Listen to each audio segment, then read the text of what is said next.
NIA అదుపులోని Warangal వాసి జకారియాను తిరిగి ఇండియాకు పంపించారు అధికారులు. శ్రీలంకకు వెళ్తుండగా చెన్నై ఎయిర్పోర్టులో జకారియాను అదుపులోకి తీసుకున్నారు ఎన్ఐఏ అధికారులు. 3 రోజుల విచారణ అనంతరం అతడిని విడిచిపెట్టారు. మా సంస్థ పనుల కోసం శ్రీలంక వెళ్తున్నామని అనుమానంతో ఇమిగ్రేషన్ అధికారులు అడ్డుకున్నారని జకారియా తెలిపారు. పూర్తి స్థాయి విచారణ జరిపి తనపై ఎటువంటి మచ్చ లేదని తెలుసుకున్నాకే వదిలేశారన్నారు. నేను ఉగ్రవాదినంటూ ఇష్టారీతిన వార్తలు ప్రసారం చేశారు.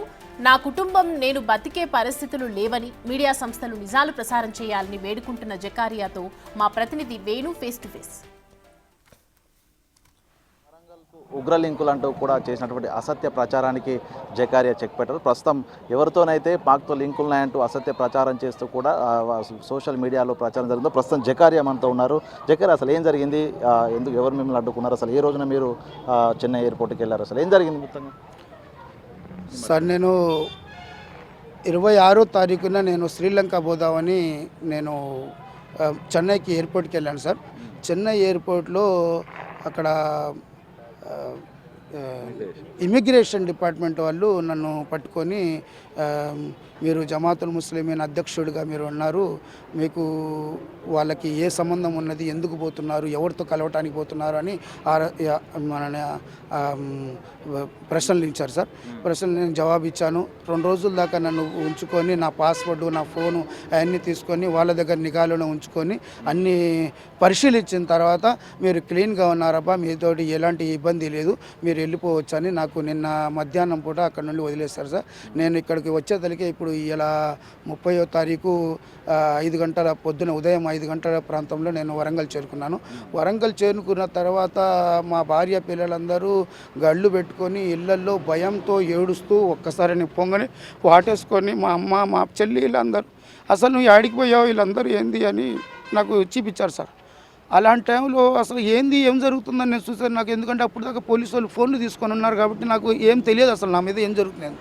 అది చూసి వాళ్ళు చూపించిన తర్వాత ఒక్కసారిగా నేను కూడా భయపడ్డాను సార్. నాకు పాకిస్తాన్కి అసలు ఉగ్రవాదం ఏంది, నేనేంది, నేను గత కొన్ని సంవత్సరాలుగా మన శివానగర్లో ఇక్కడ ప్రజలు ఎంతో ఆప్యాయతగా నన్ను చూసుకుంటూ నా హోటల్లో నడుపుకుంటూ ఉన్నాను సార్. నా బిర్యానీ పాయింట్ నా కొడుకు నేను అందరం కలిసి కష్టపడి చదువుకున్నాను ఇక్కడ ఉన్నాను. ఇప్పుడు నా భార్య పిల్లలు అందరూ కూడా భయంతో వణికిపోతున్నారు. నా పిల్లలు చదువుకునే కూడా అందరూ కూడా ఇప్పుడు ఏంటంటే దేశద్రోహులు, ఆటంకవాదులు అది ఇదని ఇది చేశారు.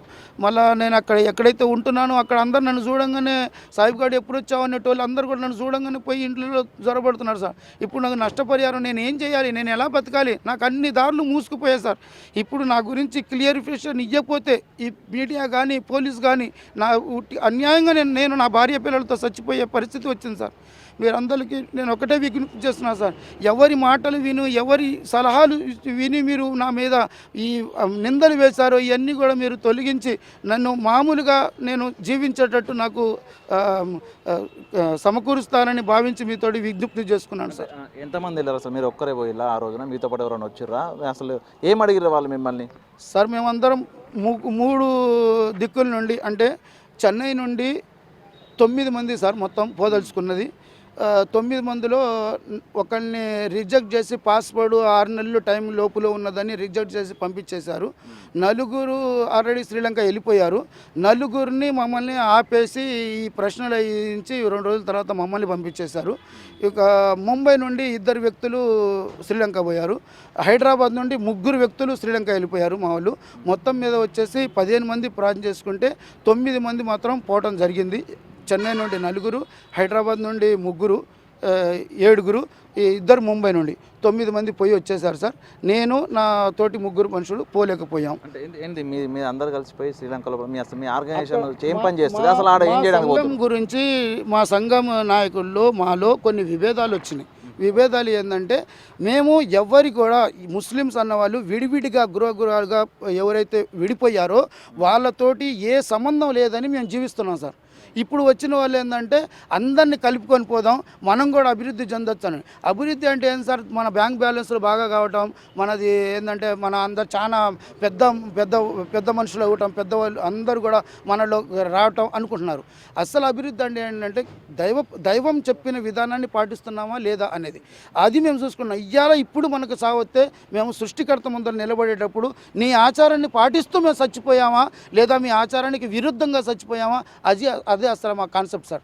దానికోసము ఇలా మేము చెయ్యలేము, ఒకవేళ మీరు అందరినీ కలుపుకొని అయితే పోదలుచుకుంటే మేము మీతోటి లేవు అని చెప్పడానికి నేను శ్రీలంక పోతున్నాను సార్. ఈ టైంలో వీళ్ళు పట్టుకున్నారు సార్. అంటే మొత్తంగా వాళ్ళు ఏమైనా ఇబ్బంది పెట్టారా మీకు? అసలు ఈ 3 రోజులు వాళ్ళు ఉంచుకున్నారు కదా, ఫుడ్ కానీ వాళ్ళు ఎవరు అరేంజ్ చేసారు? అసలు మీకు ఏమైనా కుటుంబ సభ్యులతో మాట్లాడే అవకాశం ఇచ్చారా? సార్ నాకు కుటుంబ సభ్యులతో ఎలాంటి వాళ్ళతో ఎవ్వరితోటి సార్, నా కొడుకుతోటి కూడా మాట్లాడుకునేది వాళ్ళు కలిపేయలేదు. లేదు ఇప్పుడు నువ్వు ఎవరితో మాట్లాడొద్దు ఇయ్యలేదన్నారు. ఫోన్లు గిన్లు పాస్పోర్ట్లు అన్నీ తీసుకొని వాళ్ళ దగ్గరే పెట్టుకున్నారు.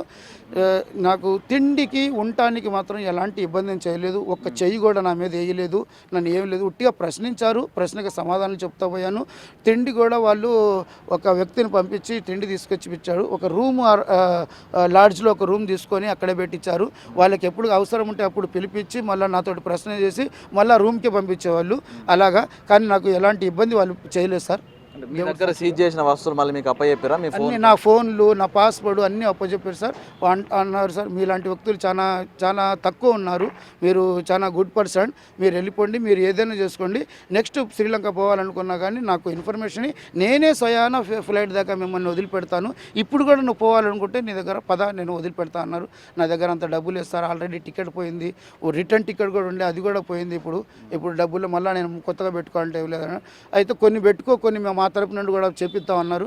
అయినా కానీ నా దగ్గర అవి కూడా లేవు, 5,000 రూపాయలు మాత్రమే ఉన్నాయి జేబులో, ఇంకేం లేవు. అంటే వాళ్ళు సరే నువ్వు అయితే ఇంటికి పోయి, ఇప్పుడు ఇంటికి పోయి నెక్స్ట్ ఎప్పుడైనా పోతున్నావు అంటే నా ఫోన్ నెంబర్, నేను టచ్లో ఉంటా, నేను ఫోన్ నెంబర్ ఉన్నది, నేను మాట్లాడతా, నువ్వు ఎప్పుడైనా రావదలుచుకుంటే నాకు ఫోన్ చేసిరా, నేను ఇక్కడ అన్ని చెప్పు ఉంచుతాను.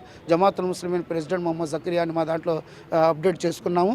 ఇప్పుడు నువ్వు ఎక్కడికి పోవాలన్నా కానీ నేను ఎవరు ఆపే ఇది లేదు అని చెప్పారు సార్. చెప్పి పంపించారు సార్ నాకు. అంటే మీరు మీ కుటుంబ సభ్యులు మీరు వచ్చిన తర్వాత మీ మీద అసలు ప్రచారాలు కొన్ని మీడియా ఛానల్ పేపర్లలో తప్పుగా ప్రచన జరిగింది. సో దీనికి సంబంధించి మీ కుటుంబ సభ్యులు మీ బంధువులు ఏమైనా అంటున్నారు? అసలు ఏం చేయబోతున్నారు మీరు ఇప్పుడు? ఇప్పుడు ఏం లేదు సార్, లీగల్గా ప్రొసీడ్ అవుతున్నా సార్. ఎవరెవరైతే నా మీద ఈ ధృవ ప్రచారం చేశారు, చెడు ప్రచారం చేశారు, వాళ్ళందరూ కూడా మేము మా ద్వారాగా తప్పు జరిగిందని వాళ్ళు అంగీకరించి నా ఒక పర్సనల్ నేను ఏ విధంని, నేను ఎక్కడుండి ఏంది, నా భార్య పిల్లలేంది, ఏదైతే చెడు మాటలు చెప్పారో దానికి మళ్ళీ సమర్పించుకుంటూ వాళ్ళే మంచి, నేను ఏదైతే ఉన్నానో అదే ప్రజల ముందరికి తెచ్చి నా జీవితం మళ్ళాగా ఇదివరకు ఇలాగా అయ్యేటట్టు వాళ్ళు నాకు సమకూరిస్తే నాకు అదే చాలు సార్.